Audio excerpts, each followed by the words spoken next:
Good morning, everyone. Welcome to the beautiful Tin Peaks kitchen. This morning for you, I'm going to prepare a fruit salad.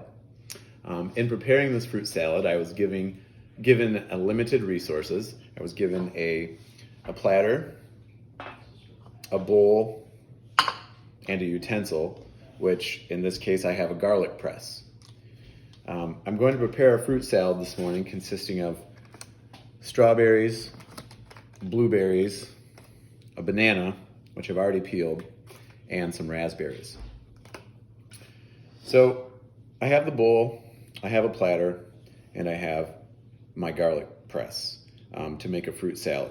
So I'm going to use the platter as my prep station, and I'm then going to actually use the bowl, which I already used to pre-wash all of the fruits for the salad, to slice my banana.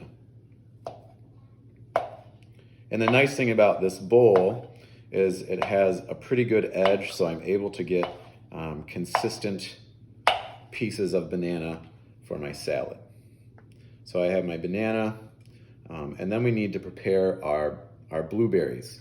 And so for this, we're going to try a new up-and-coming method of fruit preparation in the garlic press here. This is a new trend in fruit salad where we press the fruit, and we end up with more of a fruit juice mash type of salad. Again, it's a new trend in health, going in line with this mashed fruit salad theme. You can see here it yields a very beautiful color. And then for our strawberries, we're going to follow a similar pattern. You might only be able to do one strawberry at a time depending on where you got your strawberries from.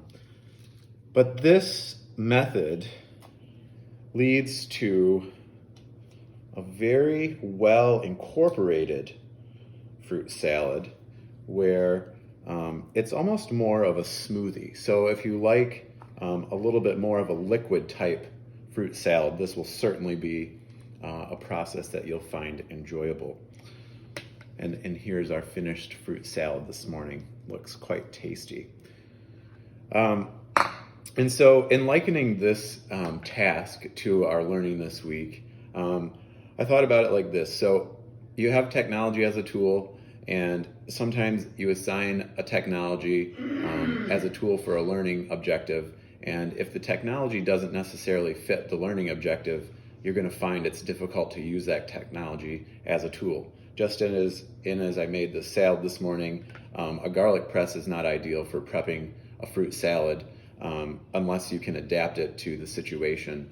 And oftentimes, like as a teacher with young learners, they don't have the critical thinking and problem solving skills to kind of work through that and adapt what they're doing to fit the situation. So that's kind of the importance of making sure that the technology that you select fits the needs and meets your learning objectives. So thanks for joining me this morning. I'm going to go grab a spoon and enjoy my delicious fruit salad.